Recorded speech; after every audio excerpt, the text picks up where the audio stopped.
In this video, we will be comparing two popular cashback cards in Singapore, the UOB One card and the UOB Evo card, to help you figure out which is the better card for you. As a bonus, I've also created this free spreadsheet calculator where you can key in your spending habits to easily find out how much cashbacks you can get with each card. But before we start, do join my 8,000 members Telegram chat group to discuss or ask any questions that you may have. Let's jump right in. First up, let's talk about the similarities of the cards. Both cards are by UOB One, duh.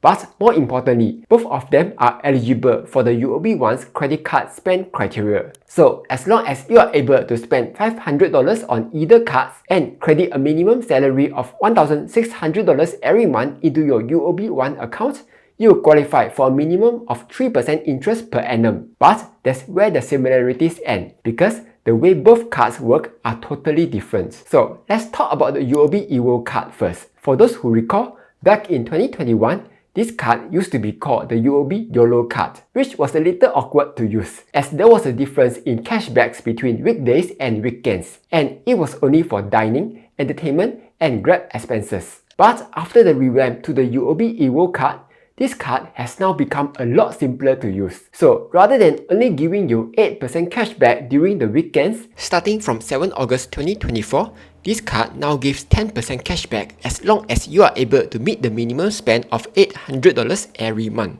Wow, so good?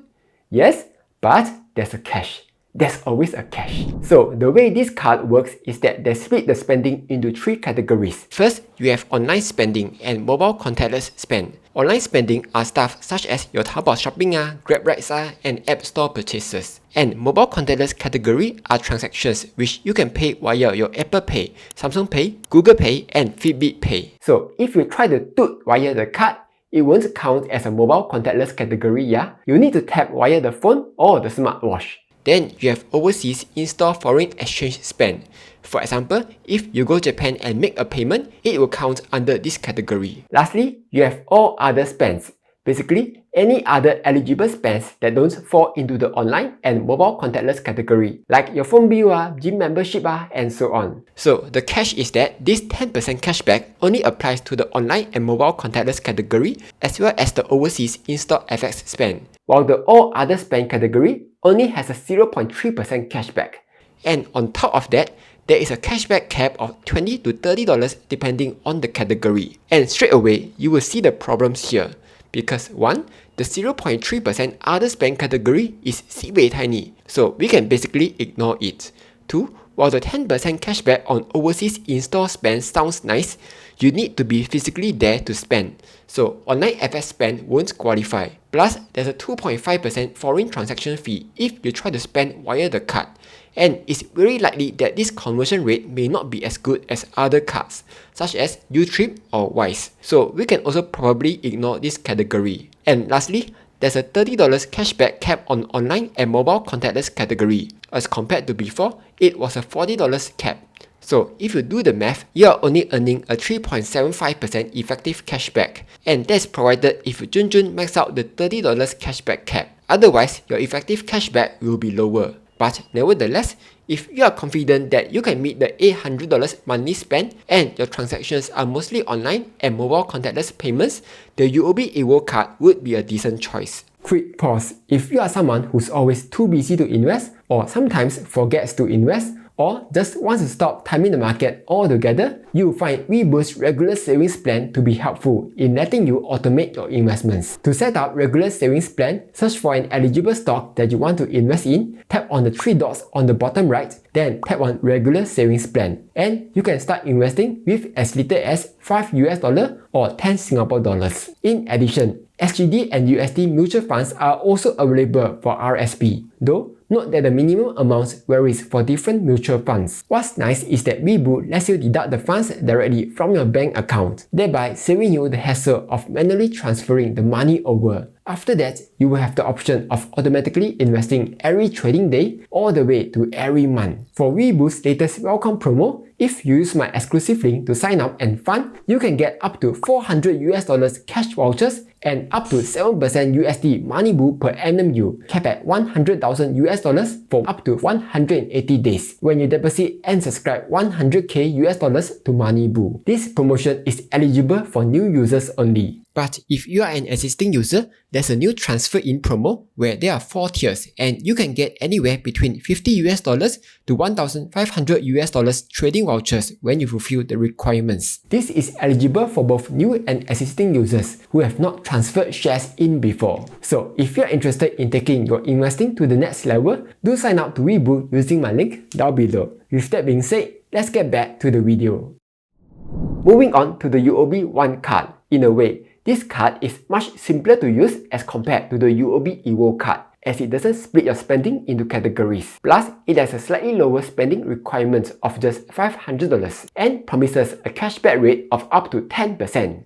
But again, I know there's a catch. And that is, in order to even qualify for cashbacks, you will need to spend a minimum of $500 every month for 3 consecutive statement months. And there needs to be at least 5 transactions per month. So the danger is that if you miss your spending by even just 1 month, you lose the cashback for the entire quarter. This cashback works in a tier system where if you spend $500 for 3 consecutive months, you will earn a $50 cashback. Spend $1,000, earn $100 cashback, and $2,000 for a $200 cashback. So if you do the math, this works out to be a 3.33% cashback, provided you spend the $500, $1K and $2K amounts of course. On top of the quarterly cashback, depending on your tier, you will also earn an additional 5% to 6.67% cashback at Dairy Farm Group merchants like Cold Storage and Giant, Grab Services, McDonald's, Shopee, and Simply Go Rides. There's even an extra 1% cashback on Singapore Power utility bills. This means if you often shop at these merchants,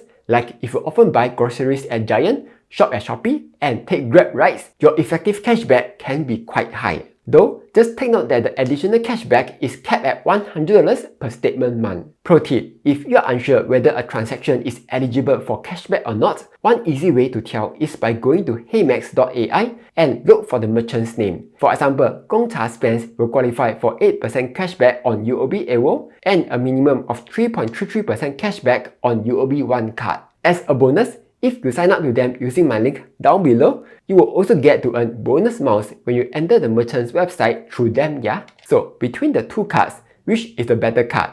It all boils down to your spending habits. So let's use the calculator to find out. First, let's say you are only able to spend $500 a month. In that case, the UOB One card would obviously give the highest cashback, since the UOB Evo card requires you to spend $800 a month in order to start earning their 10% cashback. But what if you are able to meet the $800 spend criteria instead?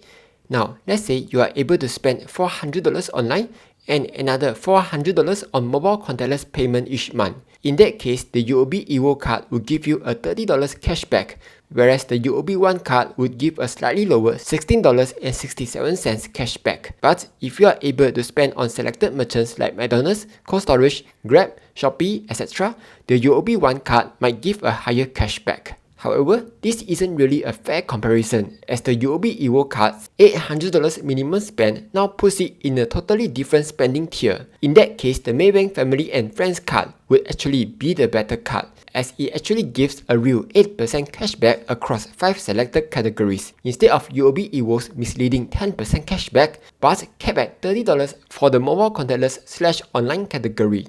Otherwise, if you are unable to spend more than $500 a month, you might want to consider other cards instead. For example, the Citi Rewards plus Instagram Amaze combo, as it gives you a 2.27% cashback up to $1,000 spent per month without any minimum spend requirements. Besides that, this combo covers almost every category, such as contactless payments, dining, grocery, online payments, though it doesn't cover travel-related categories such as air tickets, cruises, hotel bookings, and dining in hotels. For more info, check out my latest cashback card video here, yeah? Alright, here's the conclusion. If you are able to consistently spend more than $500 every month, then the UOB One card would definitely be a clear winner. However, if you are able to spend more than $800 a month, it's better to go with Maybank Family and Friends card instead, where you can get a much higher 8% cashback. Otherwise, if you are totally unable to meet the minimum spend, it's better to go with no minimum spend cards like the Citi Rewards Instagram Amaze combo. Anyway, that's all for this video. Hopefully, you found this useful. Like, share and subscribe as I'll be posting new videos every Monday, Wednesday and Friday.